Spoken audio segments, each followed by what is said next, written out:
தமிழகத்தில் அமலில் உள்ள முதலமைச்சரின் ஒருங்கிணைந்த மருத்துவ காப்பீட்டு திட்டத்தின் கீழ் மருத்துவ முகாம்கள் நடத்தியது போல் கணக்கு காட்டியது, மருத்துவ சேவைகளில் குறைபாடு, காப்பீடு பெற்றதாக கையெழுத்து பெற்றுவிட்டு சிகிச்சைக்காக பணம் பெற்றது உள்ளிட்ட முறைகேடுகளில் ஈடுபட்ட தனியார் மருத்துவமனைகள் மீது நடவடிக்கை எடுக்க கோரி சென்னை உயர்நீதிமன்றத்தில் ரமேஷ் என்பவர் மனு தாக்கல் செய்தார்.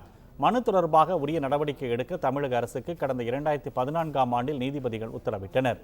உயர்நீதிமன்ற உத்தரவுப்படி தமிழக அரசு இதுவரை நடவடிக்கை எடுக்காததால் அப்போதைய தமிழக தலைமைச் செயலர் மோகன் வர்கீஸ், சுகாதாரத்துறை செயலாளர் ராதாகிருஷ்ணன் ஆகியோர் மீது நீதிமன்ற அவமதிப்பு நடவடிக்கை எடுக்க வேண்டும் என கூறி ரமேஷ் மீண்டும் உயர்நீதிமன்ற மதுரை கிளையில் மனு தாக்கல் செய்தார்.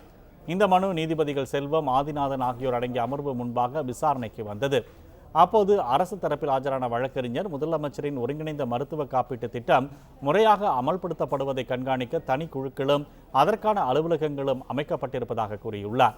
முறைகேட்டில் ஈடுபட்ட 346 மருத்துவமனைகள் கண்டறியப்பட்டுள்ளதாகவும் அவர் கூறினார். மேலும் 16 மருத்துவமனைகளிடம் இருந்து அபராதம் வசூலிக்கப்பட்டுள்ளதாகவும் 117 மருத்துவமனைகளுக்கு எச்சரிக்கை விடுக்கப்பட்டுள்ளதாகவும் அரசு வழக்கறிஞர் தெரிவித்தார்.